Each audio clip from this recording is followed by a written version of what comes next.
thank you very much. And it's wonderful to be back in Singapore post-pandemic. And I'm delighted to be here with an excellent panel to discuss this issue of trust. I think, you know, trust is one of those things that we probably take for granted a lot of the time.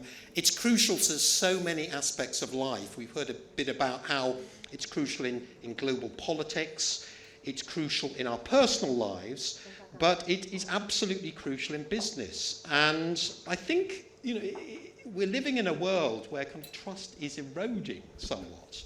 If you look at some of the Edelman barometers of trust in different kinds of institution in society, every year they're kind of going down. And in many countries, business is not very trusted by the wider public. Although, of course, politicians are trusted even less. But you know, in this world of social media especially, and an increasing lack of deference towards established institutions, trust does seem to be in short supply. But actually, when you are thinking about what corporate governance is there to do, it is all about trying to build trust in business and organizations. I mean, one definition of corporate governance is that it's about the people, the policies and the processes which you put in place to make sure that an organization actually does what it's being created to do. And those of you who have studied the theory of corporate governance will be familiar with something called the principal agent problem, which is if you're the shareholders, you're putting money into a company, it's being run by directors, by management, over whom you don't necessarily have direct control. How can you trust them to actually manage your money appropriately and think of your interests and pay you a return? So trust is very much at the heart of corporate governance, and corporate governance is about making sure that that actually happens, that directors and the people who are hands-on in a business actually fulfill their side of the bargain. Increasingly, of course, I think, though, it's not just about trust vis-a-vis shareholders. We're increasingly nowadays thinking about how does business win the trust of wider society, of other stakeholders, of the general public, because the consequences if we don't sustain their trust, I think, can be extremely significant and existential. Well, before I go any further, let me now turn to the panel, because I hope that today our panel, from different perspectives, will actually offer some ideas on how that trust deficit, which I mentioned, can perhaps be reduced. And many ways of doing that, and I'm really looking forward to discussing some of the possible solutions. So could I start off, just for some initial observations around this issue of trust, could I start off with Ms. June Sim, who is Managing Director and Head of Listing Compliance at SGX RegCo, at the Singapore Exchange regulatory body. June, what would you like to say on the subject of trust? Morning, everyone. Thanks for that question. Recently, I spoke at a charities seminar with regards to corporate governance, right? And because that was my first time, was feeling unprepared and was invited by one of my ex-bosses. She's looking at me in the audience. So you know how difficult it is to speak, right, with your bosses seated here. So the Charities Governance Code, I would start, that is a very good starting point. The code was revised in April 2023, and one particular principle caught my attention. And that was the Principle 6 in relation to not just having a communication policy, but to actively communicate, right? So Principle 6 stood out. So trust, for me, as a starting point, is about communicating, being frank, being honest, and being transparent. That sounds like a securities market. So for listed companies, it is about how do you instill confidence, from investors and stakeholders, right? Similarly, when we as regulators, we look at disclosures, right? There are disclosures, requirements, or even on content of announcement. So I like to repeat one point that I've mentioned in one of my earlier seminars, and that is, don't bury bad news, right? I think earlier on, regulators, I would like to make sure that certain messages that I have are communicated on this forum. So Mark, you mentioned earlier that it's about what you say and what you don't do. So in the context of listed companies, if you say something, you better make sure you do it, right? So don't bury information or don't overpromise, right? In other words, don't present favorable possibilities as more probable than they are. Don't use promotional jargon to excite, and do not bury negative news.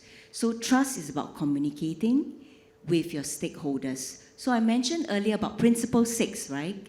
So for CG Code, which is the Corporate Governance Code for listed companies, that has went through various iterations, started from 2001, right? Then we have 2012, 2016, and now we're on the 2018 version. So in terms of the code, it is very important that in order for companies to build trust, it is about engaging investors.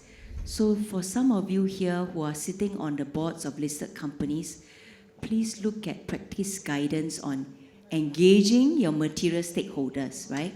It's about making sure that we don't want to regulate too many things. So making sure that you have an investor relation unit that would feed back on material concerns from your stakeholders. So I'll just end on that.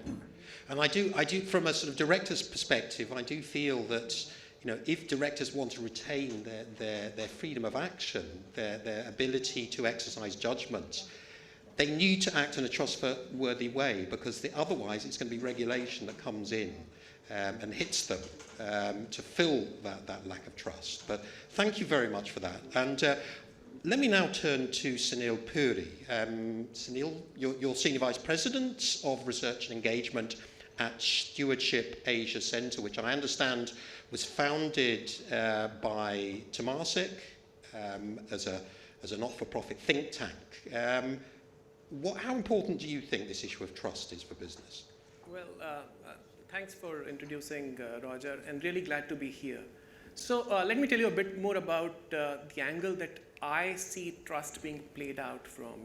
We at Stewardship Asia believe that trust is deeply rooted in values and purpose of the organization. So we were set up about 9 years ago by Temasek Holdings to work with the leaders and organizations and help them understand the ethos of doing well and doing good, making sure that we understand that purpose and profit can coexist. Now, to set some context, we are living in difficult times. We are living in existential crises times, wherein serious issues around social inequality. 1% of the population have more money than the balance 7 billion people across the world.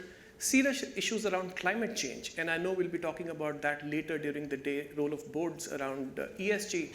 But even after several years of signing the Paris Agreement, none of the signatories are even close to meeting the 1.5 degree centigrade target. So serious issues on that front. Serious issues on cybersecurity. If you think about it, there's a cyber attack every 39 seconds. By the time we end this session, there'll be like hundreds of cyber attacks already would have taken place across the world. And the attacks are increasingly happening against conventional wisdom in SMEs. So 1 in 2 attacks is happening to small business owners, if you will. So serious issues. Now, if businesses do not do anything to act or to ensure that we are safe from these existential challenges, they are not being trusted by the society. Let's be very clear about that. Even if you're a large enterprise, even saying that, hey, I'm not doing any harm, even that is not good enough. You need to go out and put a stake in the ground and say that we are all for solving for these existential crises. So that's one angle. The other trend that we see is the trend of social media. So everybody is naked in times like these. You can't hide behind a curtain and you can't produce a beautiful ESG report and say, my job is done, and then you go out and do something else, because guess what? Somebody will record it or somebody will post it on social media and you'll be exposed. So whether you do something about it or you don't do something about it, everybody is looking at you. Everybody is evaluating you. Now, if you unpack the definition of trust, it is about being authentic, it is about being honest, it is about being competent, and it is about being empathetic. And there's room to run on all of these fronts. Now, for instance, if you're Volkswagen and you put cheat devices in your, so I'm naming these names because it is in popular media. So if you put cheat devices in your cars to fool the Environmental Protection Agency, you are in deep trouble, because guess what? You're not being authentic. You're not being honest. If you are Boeing and your 737 MAX airplanes start falling off the sky, there's question mark on competency, on capability of your products. So trust takes a hit. Also, if you think about it, if you're United Airlines and you drag one of your passengers off the airplane, beat him up, break his teeth, just because he refused to get off the airplane because you overbooked the plane, serious issues around empathy. So, and these are only 3 instances top of my mind. I'm sure we can think of multiple instances in these 3 areas of authenticity, of capability, and empathy. That is where trust takes a hit. And we at Stewardship Asia Center believe that I might get beaten up for saying this, corporate governance is necessary, but not sufficient to drive trust equity. Trust sits in deep-seated values and purpose of the organization that manifests in the culture of the enterprise. So if we have to move the dial on trust, if we have to build trust equity at a corporate level, we have to work at the culture level, at values level, at purpose level. Well, thank you very much, Sunil. And let me introduce our next speaker, Theo Serluk. Theo, you're president of the Institute of Singapore Chartered Accountants. And I note that Ravi Menon, when he was speaking, was talking about the importance of good corporate disclosure, good corporate communication as being one of the drivers of trust in business. And I assume that sitting on your perch at the Institute of Singapore Chartered Accountants, you've thought a lot about that. Yeah, of course. But even to have a good corporate governance or compliance, you need a good environment and a good system. And I've had the privilege and blessings to work overseas, North Asia, Central Asia, South Asia.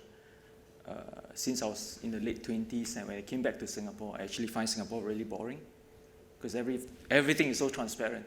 And that was way back in the early 2000s, and it's like, what I learned overseas when I was working there was everything is possible.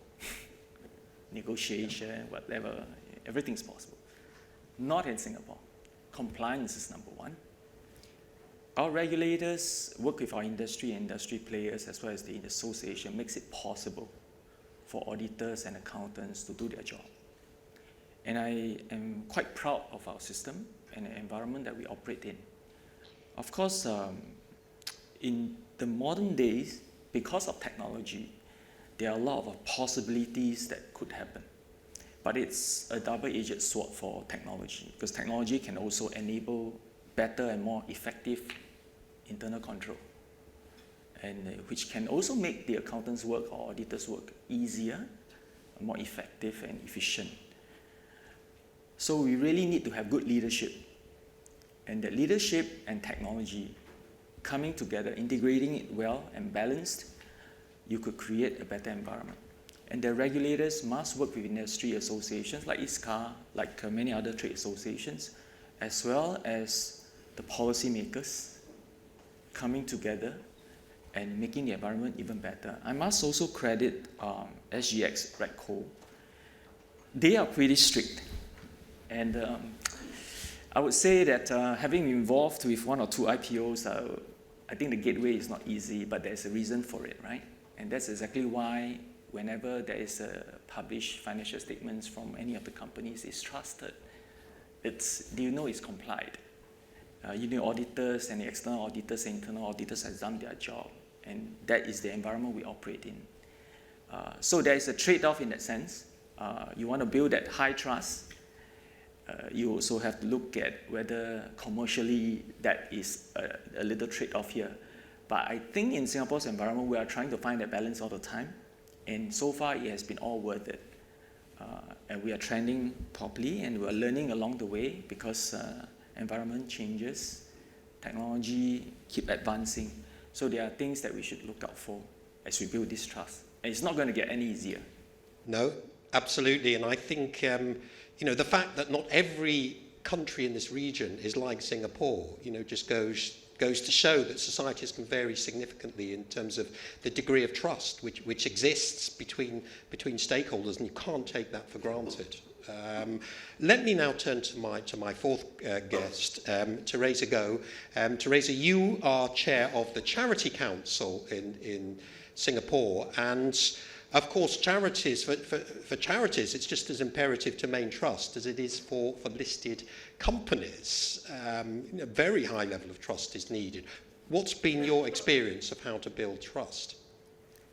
All right, I'm going to be quite on point to define what I believe to be effective corporate governance and what I believe constitutes trust. And I will also share some information and facts that links the two. And then you can see for yourself whether these two are aligned. So let's start with effective corporate governance. I think effective corporate governance is achieving the highest level of conformance and performance. Conformance is about doing right. Performance is about doing good. And Ravi earlier mentioned doing well. So I would say doing right well, doing good well. Yeah? And doing right well is really to comply with the law of the land. Whether it's too constricted or too restrictive, just comply with the law of the land. There are good reasons behind it. And doing good is about caring for the environment, for society, for a multitude of stakeholders. And to do it in such a way that it's supported by a code of conduct and sound values. So that's what I think doing good is. Now let's talk about trust.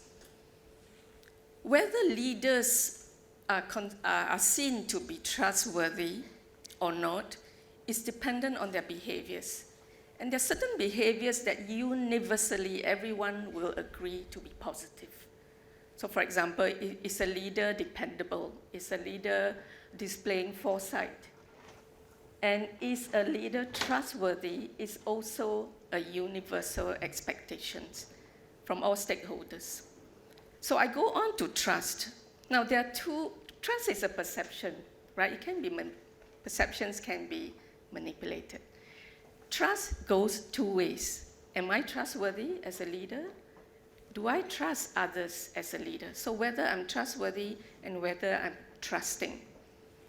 Trustworthiness is correlated to certain behaviors like Sunil mentioned, whether a leader is honest, whether a leader shows integrity, whether a leader is authentic, shows empathy, and whether a leader practices open but consistent communications. How about whether a leader is trusting? Now, to me, this is manifested by how we treat partners and stakeholders. How transparent are we in our partnership with the stakeholders? At the same time, do we practice mutuality? Do we work with our partners and stakeholders and ensure that all of us achieve long-term success together? That's how I define mutuality. And the Mars Corporation is a company that I respect for practicing mutuality to the day-to-day behaviors of the leaders. Now, I wanted to share some facts and figures and then link on to your question on charity. Now, recently, I attended a CNA conference about building trust. And there was the 2023 Alderman Barometer, right? And they measured the trust indicators for 4 sectors. For public sector, they gained the highest level at about 72%. For private sector, for listed companies, it was 62%. For the non-profit sector, it was 65%, right? And for the media, table number 1, it was 57%, right? So then I correlated it to the Singapore Corporate Governance Awards and the SGTI, Singapore Corporate Governance Transparency Index, which Ravi mentioned earlier, that it was more than 80%. Right, so we have the index that says it's more than 80%, but the trust barometer saying that it is only 62%. So where is the misalignment? To me, the misalignment is when I really drill into the SGTI index and what they actually measure, they are measuring more on the conformance side. Shareholders' rights, audit, accountability, transparency, disclosures. So that's a lot of skew on the conformance, but not enough on the performance. And what is performance? I mentioned earlier, it's about doing good. Yeah, it's about having a purpose. It's about how you align your culture, your leadership behaviors. It's about whether your goals are clear and not just protecting climate, but society, leading on to economic success. So then I want to talk about Code of Corporate Governance, and I won't dwell too much because June has already talked about SGX. We follow a comply and explain method of compliance. In the charity sector, we've added one more in our latest Code of Governance, which will kick off in January 2024. So we have comply or explain or partial compliance, right? So there are 3 ways that you can rate yourself. We've also introduced a 10-year term limit. For the first time, we are expecting charity directors to renew themselves, yeah, and it starts in January next year. We've also included an ESG disclosure requirement for charities. And many charities wonder, why are we responsible for ESG? I thought we are doing good and it's good enough. But that's a wrong perception, right? So these are the 3 main things that are going to take off in January 2024 for the charity sector. Well, thank you, Teresa. Well, let me now just move to some discussion about these points. And I know you probably know you can put questions into the system. But June, I just wonder if I could ask you something about codes of governance. I mean, Singapore was an early adherent to a code of corporate governance. We in the UK have had a corporate governance code also for many decades. Do you think that in and of itself is sufficient to build trust in business? I mean, there have been quite a few examples, haven't there, of companies which have ticked all the boxes in terms of corporate governance codes and corporate governance practices, but have turned out to actually be behaving rather poorly and have caused various scandals. I mean, one classic example of that was Enron, but there have been many others. How do you think we need to go beyond just corporate governance codes to create trust in business? Thanks for that. We were looking at, I think the corporate governance code just sets the framework, right, within which companies manage within, and there are various principles ranging from, board composition, evaluation to stakeholder engagement. So there is only so much that the rules can regulate in terms of corporate framework, but in terms of behavior, right, there is always the tone at the top. So for board members, I always refer to them as they are like corporate organs, right, the heartbeat of an organization. So the tone is set at the top. You can't regulate everything, but as regulators, we monitor developments in the market to see whether there is a need to prescribe or to mandate or to codify some of the practices. So we've done that for the corporate governance code. We look at what were the concerns in the market, right? Earlier on, you mentioned, Teresa, you mentioned about the gap between the SGTI scores, which was at an all-time high of 89 versus something to be very proud of, right? Versus where it was in 2017, it was only about 60 points. So we look at the areas in terms of what are the gaps on, in terms of transparency and disclosure. But it is quite difficult to, almost impossible to regulate tone at the top, right? Culture, for example.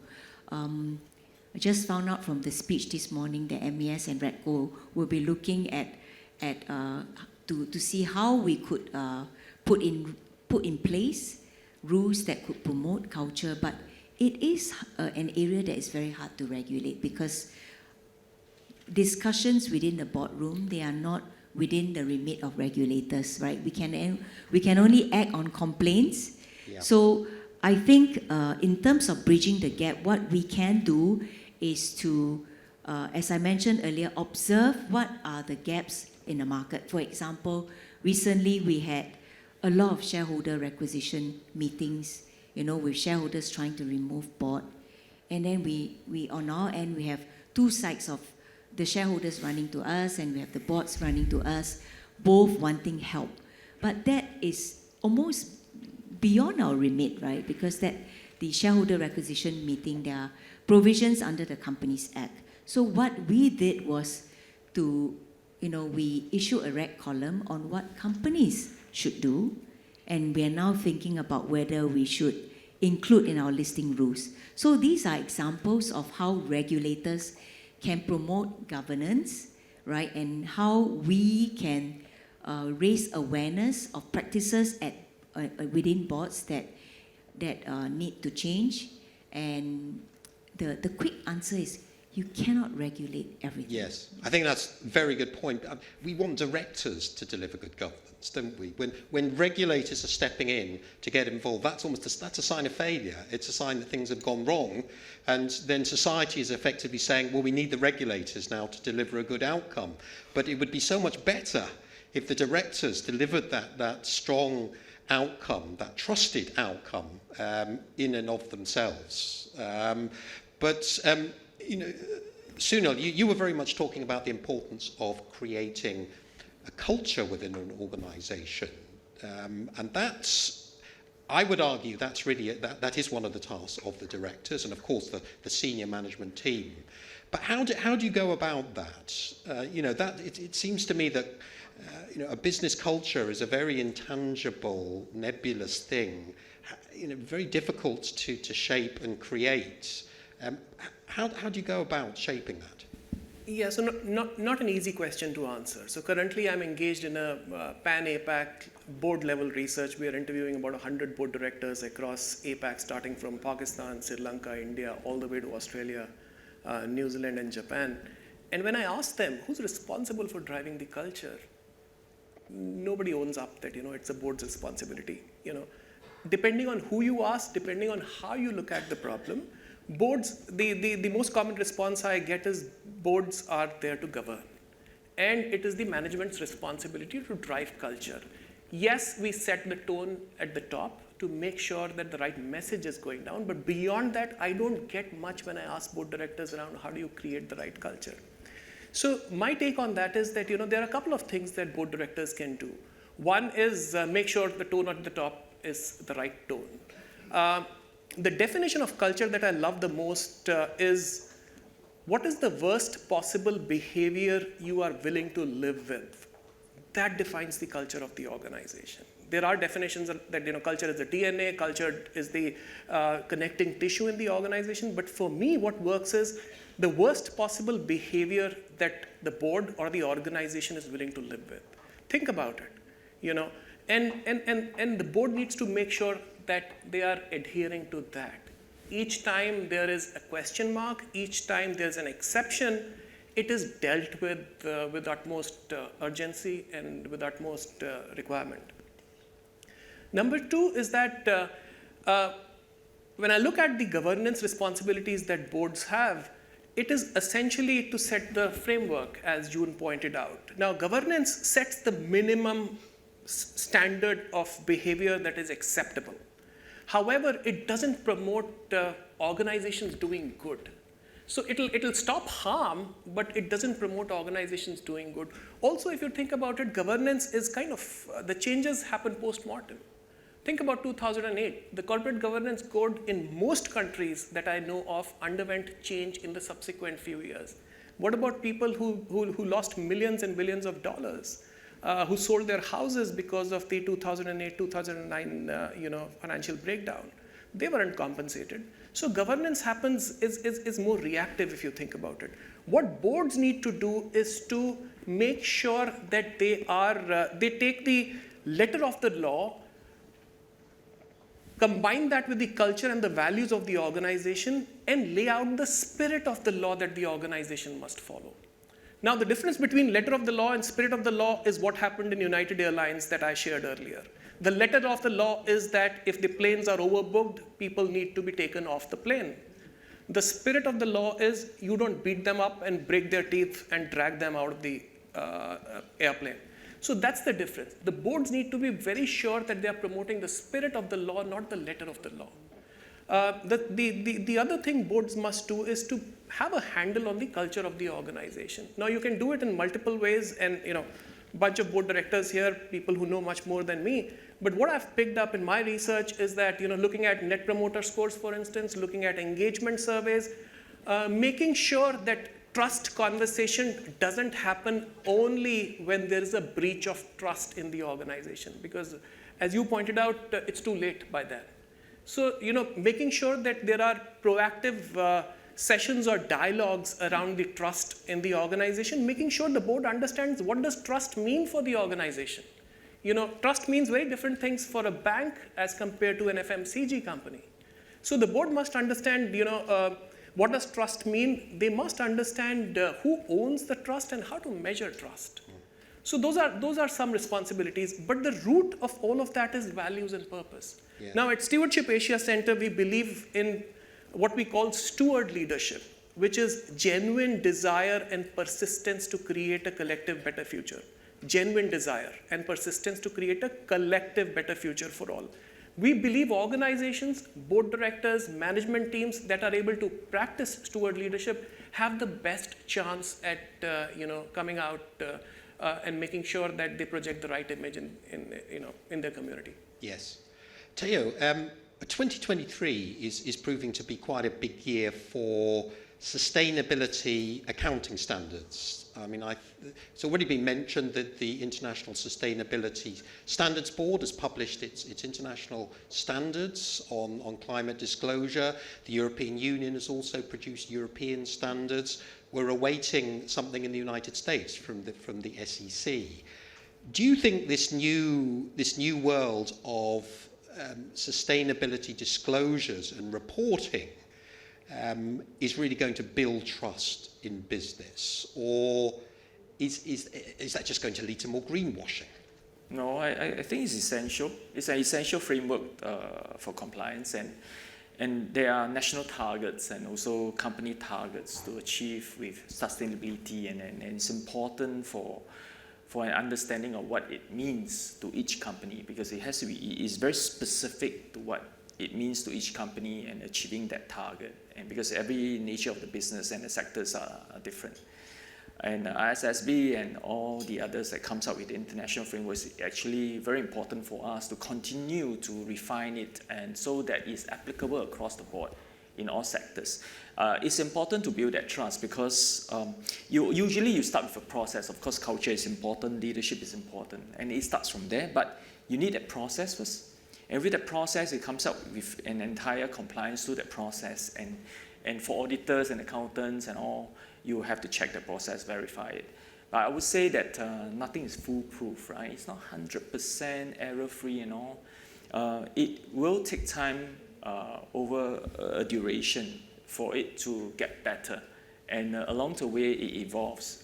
I wouldn't say that for sustainability, whether it's ESG, which is important to know that what it means for each of them, E, S, and G, to each company, because not every company interprets the same way. And so how do we audit, how do we ensure that the whole framework, when it's applied, you can trust it for every company to have done so. So there must be some indicators out there that it's common enough, it's aligned enough to the national objectives as well as the company objectives and to the code of governance, so that some of the information that's provided out there for retail investors and also for the investment community as a whole, you could actually believe in those numbers and rely on it. So it starts with the whole framework which we in ISCA and together with ACRA and MOF, we are truly excited about that. We think we should understand it better and create some of the training programs that we have today and refine them and develop them even further to train our professionals out there. Teresa, I'd be very interested to hear from you, actually, what your assessment is of levels of trust in those who are directing or overseeing charities in Singapore. We've had a number of scandals in the UK where the trustees of charities have sort of stood up and said, look, we were doing this on a voluntary basis. We didn't realise that we were going to be held personally accountable when this charity collapsed or mismanaged its funds. There seemed to be a lack of awareness amongst trustees, amongst directors, of their role, of the responsibility they were taking on. And that when that sort of thing happens, of course, it can really, I think, erode trust in the governance of charities. What's the situation in your judgment in Singapore? Well, in the charity sector, we have about 2,400 entities, and they come in different legal, there are different types of legal entities, and they are regulated by different acts, which is then cascades up to different ministries, right? So depending on what flavor of charity you are, you do have a different level of governance as well. And I think that makes it a little bit difficult to do we've not done like a SGTI index, but it's something that I would like to do, right? What sort of a transparency index? We do have transparency awards and corporate governance awards, but we do not have a national level transparency index like what the private sector has. But I think it's something we should do. And of course, the trust indicator should be one of them.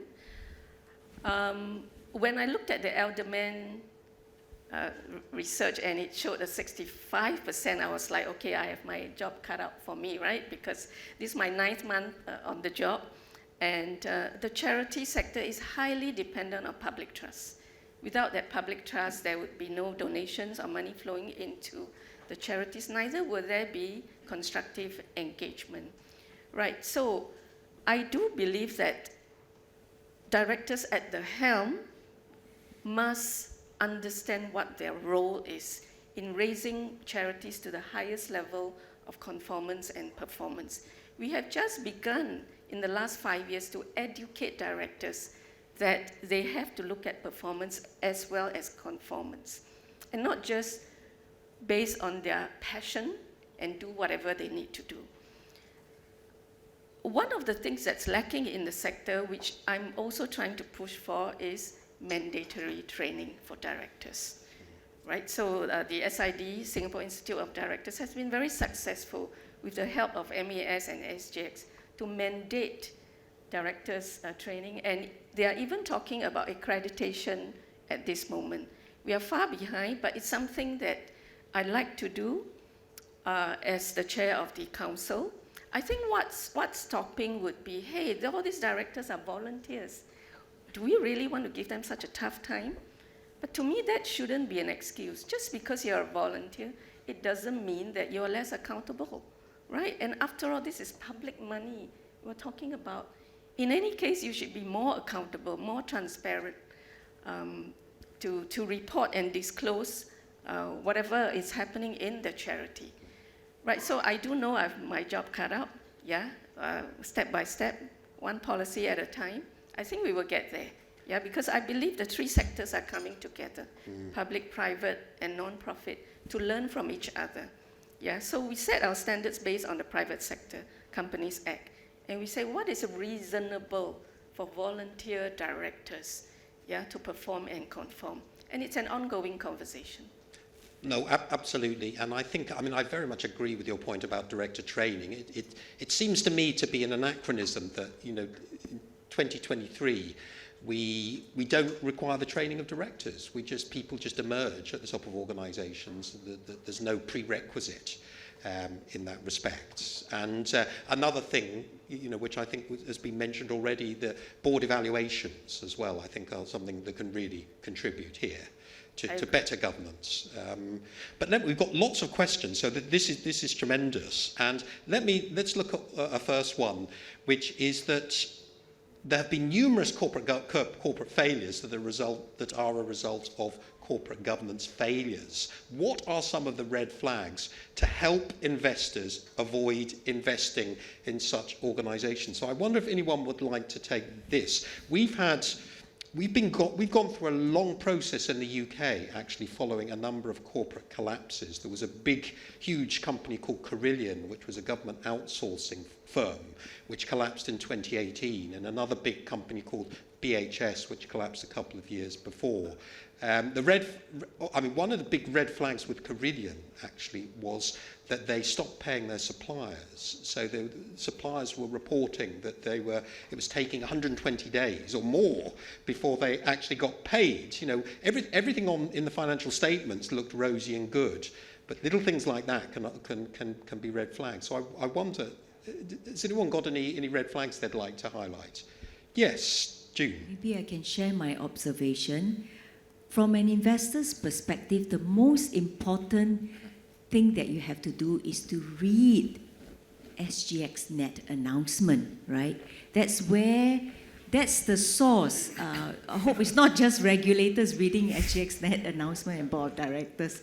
You read SGX Net announcement released by companies where companies would give you progress in terms of announcing information relating to their business. You will definitely see financial statements. And on the point about red flags, I'm not sure whether, you know, the first point is that when you invest in a company, and if that company attract numerous queries from the regulators, that is where you have to look at the announcement closely, right? So are they constantly being queried? That's one. The second thing is recently we published a red flag indicators. Don't hold me to it. These are observations that we have in terms of what to look out for in financial statements. So as you said, right, you could have a company with increasing revenue, right? But there are also companies with practices of prepayments.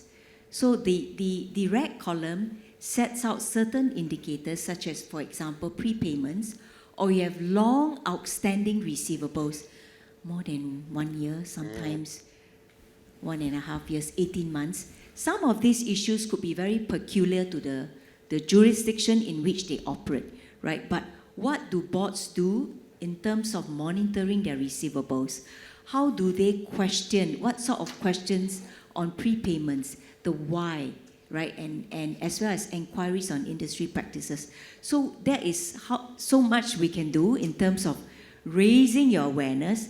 We can't tell every investor to go look at this company, but from my perspective, SGX Net announcement, regulators column on red flag indicators, we publish one. If there's sufficient industry experience that we gather from review of announcements, we will continue to publish them. Right. And one thing I would do is keep a close eye on what SIAS are doing. You know, if SIAS are intervening in a particular company situation, that could be something I'd want to think about if I was an investor. But Sunil, what I would like to ask you is, you've talked a lot about corporate culture. How can I, from the outside, get a feeling for whether a company has a good corporate culture or a toxic corporate culture that I shouldn't really want to have anything to do with? Yeah, so tough one. Tough one, especially if you're talking about an organization that is not listed in the private space. But I'm assuming that we are talking about listed companies here. So as you rightly pointed out earlier, corporate governance failures are never, I mean, they might appear shocking and sudden, but there are always indicators and symptoms, especially if you're tracking the organization. Something as simple as 3 senior executives leaving the organization. You must ask a question, why is that happening? What pushed these executives to leave the organization? Proxy voting is another, I mean, if you're tracking proxy voting season and if you're looking at what are the kind of questions that are being asked, that's another great indicator of what's happening in the organization. Your suppliers, vendors not being paid on time and murmurs around that popular media picks up, a great indicator. And especially if you're looking at culture, a lot of these things, they point towards the culture of the organization. I would also go and look for the constitution of the board, if you will. If the organization is talking a lot about diversity, but there is very little gender diversity and diversity of background and nationality at the board level, I would question the culture of the organization. So these are some of the indicators that you can look at. Unless you know somebody who works in the organization, I think having a conversation over a drink or a coffee will really help. In that case, trying to understand what is playing out in the enterprise. But assuming you don't know anybody in the organizations, these are good indicators. Tracking media, everything is on the media. Everything is on media. You just need a keen eye to see what's happening in the organization and question. Yes. Because all of these are symptoms of a culture that is broken Yes. in the organization.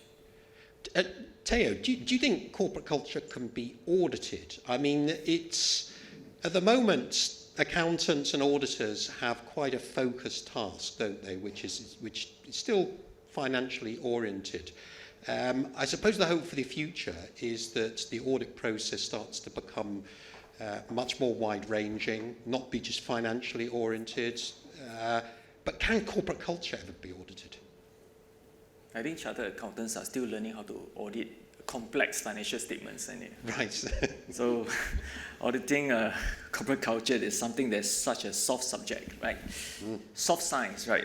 It's difficult. I think at this point in time, there's no clear structure or indicators or framework that you can actually try to do that effectively and quantify it to a numerical number in that sense. But of course, you can see the trending and the announcements they make and the practices that they do and give a general guide. You can still audit in some way. I think some of the accounting firms, some of the advisory firms are already doing it. In assessing it, I wouldn't want to even call it audit. I would probably assess it. And that plays a big part with corporate failures. And it starts from the top, the leadership. I think for retail investors, from a retail investor's perspective, and I invest here and there quite a bit and also set up my own company and building my own culture with the companies. I would say that each time when I decide to look at a company and thinking whether I should put my stake in, is that firstly, learn to read the financial statements and truly learn to read. Look at some of the indicators and the details. And today we have ChatGPT and all. You can actually plunge on some of the data into the AI system and they could give you certain indicators and ratios to assess it. And I think it's important for retail investors to not just have a glance or just listen, but to actually look at it, analyze some of the data and the numbers. Yes. Next thing is to scan the environment across the board for that sector. Say, for example, today everybody starts questioning about China real estate sector and what's happening there. You want to scan and see what's happening. And then if you have stakes in some of these sectors and what they're doing, then zoom in onto the financial statements again of the company that you're interested in and compare. And it's important to compare between companies and across the board on the economic data as well, in order to have a sense of whether this company, whenever they want to make a major project, and whether that itself would have a problem looking forward. But all that said, it's very difficult to assess whether this company would go into failure or go into an issue or not, because sometimes, certain companies are more entrepreneurial than others, and you think that they have got so many of a good track record of good results. You can trust this entrepreneur because sometimes the person is larger than the life of the company, right? They're larger than life, and you trust that certain founders. So some of these things will play and influence your mind in terms of making certain decisions. Although we say there's no foolproof, but if I compare corporate failures of different markets, I would say Singapore is a relatively safe investment environment.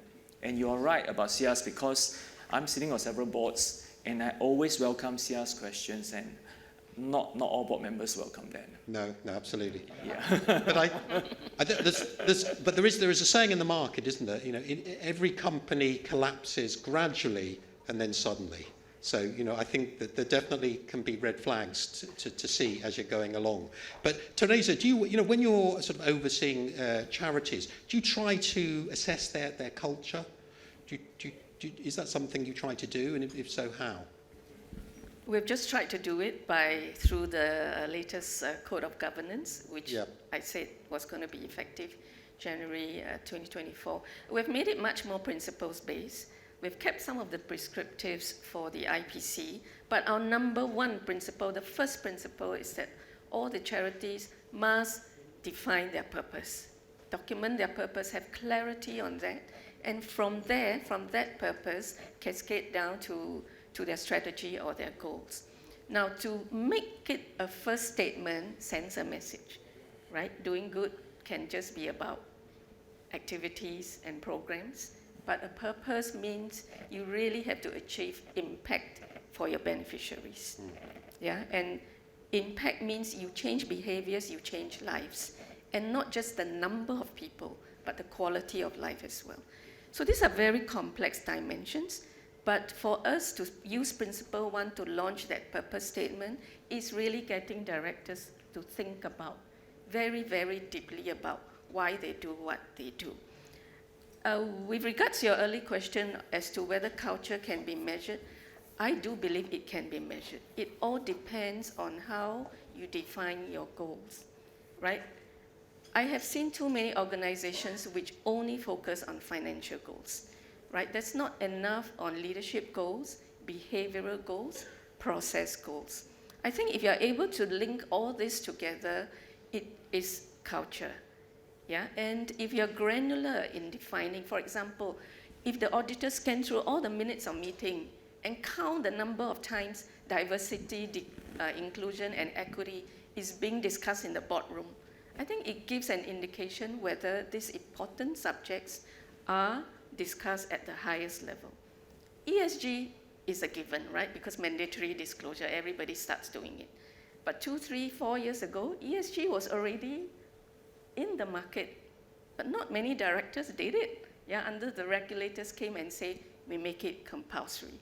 Yeah, so for the charity sector, we practice more good faith, right? After all, it is the charity sector. So since it's the first time that we are rolling out the code, we're going to give it 1 or 2 years to see how the sector responds to our principles-based concept, to our concept that we should start with a purpose. And Principle 2 says that you must put together a competent management team with the right character and the right communication skills. Yeah, so putting together that management team is very important. Not only just that, you must compose your board, yeah, with the right, with a well-diversified skills, with the right motivation for wanting to do charity. And then the rest of the principles go into the operational expectations, as well as the values and virtues, if I would stretch it even further, the virtues that we expect leaders in the charity sector to demonstrate to the public and to their investors with their core donors. Yeah. Yes. Would any of you like to point to any examples of where you think, you know, good governance has resulted in improved trust? I know something that was discussed a bit earlier on was the fact that in Singapore there are a lot of control companies.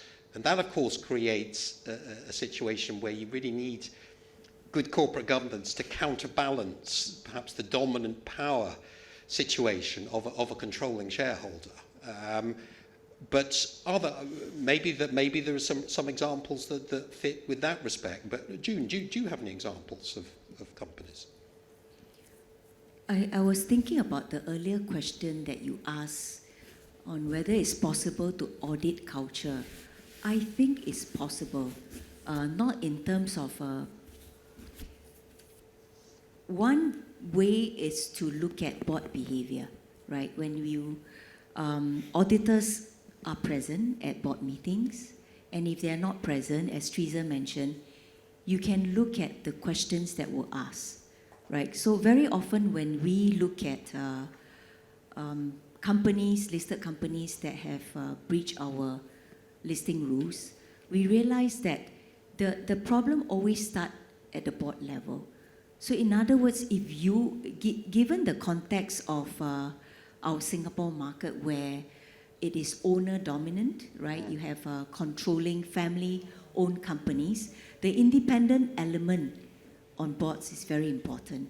So if you are not prepared to stand up, you don't have that gumption to question board of direct, to raise questions at board meetings on matters concerning the company, and if you are stood down by the chairman or CEO or the founding shareholder, then you shouldn't be on the board, right? Because your appointment is at the mercy of the owner, right? Yes. In terms of the controlling shareholders. So one important way of observing board culture is the tone of the chairman, the CEO, and the rest of the board members. So we came across one example on a no-name basis where it was a matter relating to disclosure. So we have an independent director, very experienced lawyer that is of the opinion that this matter should be disclosed. So this was raised to the board, and the board has a legal opinion which says that this shouldn't be disclosed. So you know, the independent director then back off from his or her view, and eventually the company got into trouble because they should have disclosed the matter, and even legal opinion can sometimes be wrong. Sorry if there are lawyers in the room. So legal opinion can also be subject to challenge by the regulators in terms of interpretation of the listing rules. So in other words, one way of making sure that the good governance result in translate to corporate performance in terms of financial performance is to look at the composition of the board, to look at whether there's gender diversity in terms of skills and experience, and also to importantly study the track record of the directors, right? If they are on the board of a lot of dodgy companies, I like to bring that to their attention. If they are on the board of a lot of companies that have regulatory infractions in the past, or they were companies with that not so much about financial difficulties but irregularities, then you should be, that is actually one red flag. You should look at the company very closely. Very, very interesting.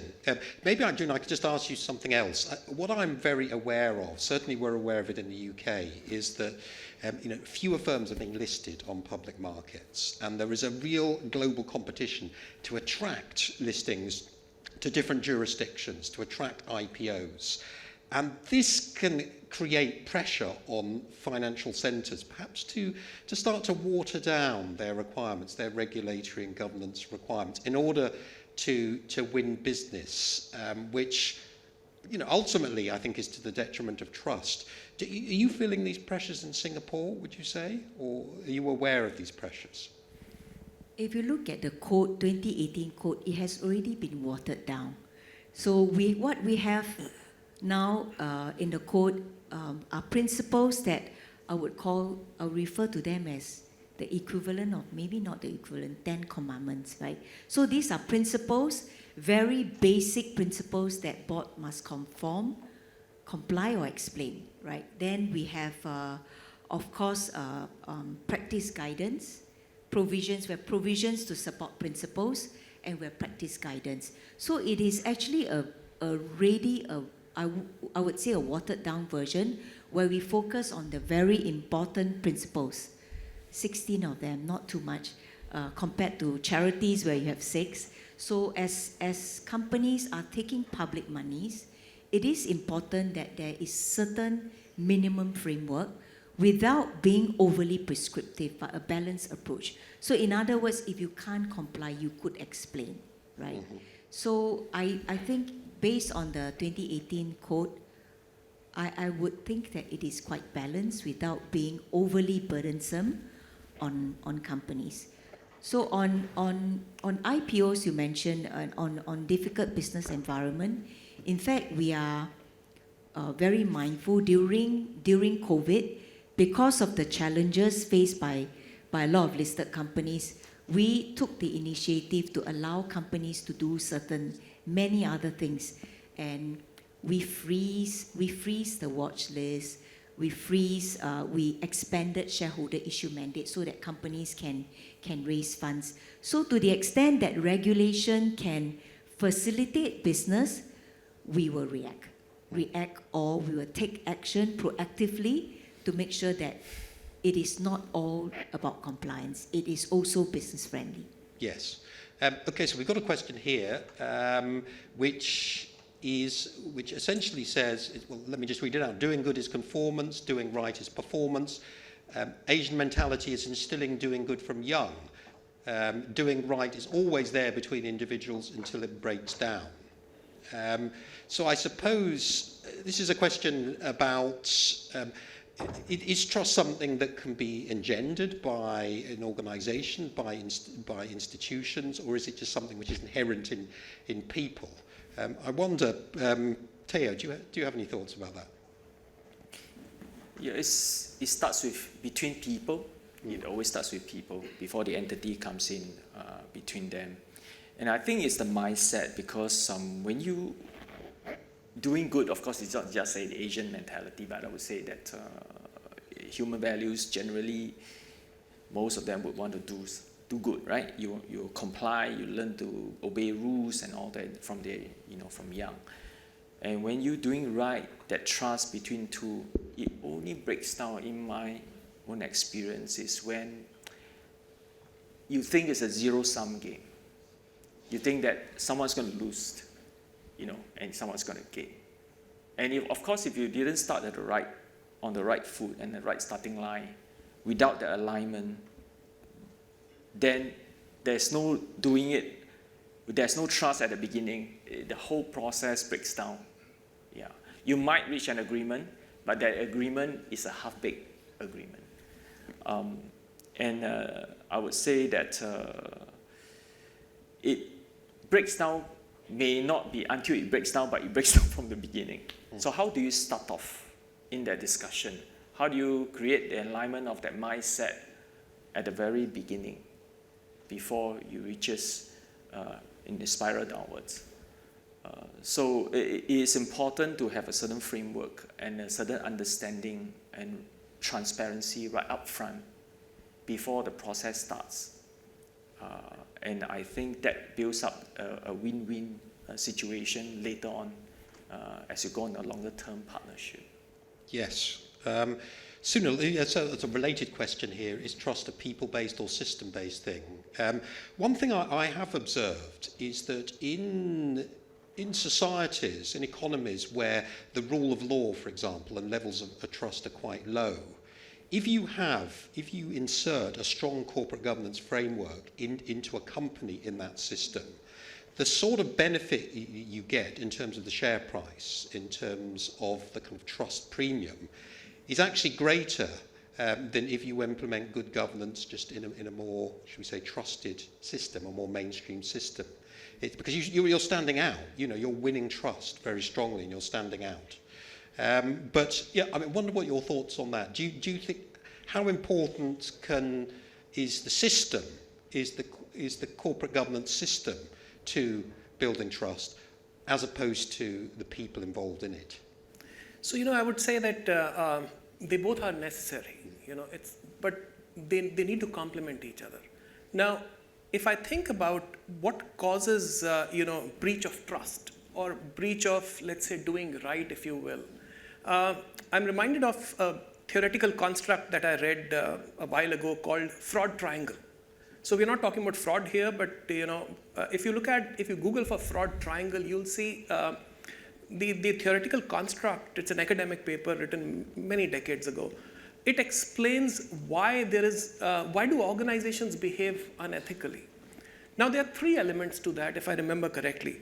One is around the pressures that senior executives, leaders, organizations are dealing with. And these pressures are not going away anywhere. These could be performance pressures, pressures from your shareholders, pressure on the CEO to make sure that he's meeting the numbers, pressure on the board or she's meeting the numbers, pressure on the board to make sure that there's no compliance issues and so on, making sure that all the boxes are checked. So one of the pieces of the triangle is the pressure. The second piece is the strength of the controls and governance framework. So which is, to your point, extremely critical. So if the controls are not good enough, if the governance structure is not good enough, there is a tendency to act in unethical ways. The third piece is how does the organization explain their unethical behavior or justify their unethical behavior in terms of values? I think that is where the problem is. So the pressures are not going anywhere. There'll be incrementally more pressures on corporations to perform, on individual leaders to meet their numbers. We are working on the controls and corporate governance, and that activity will remain. I think the regulators will be in a huge overdrive, especially if you look at something like sustainability, which is a new area. However, where we need to do some work is on the third end or third vertex of the triangle.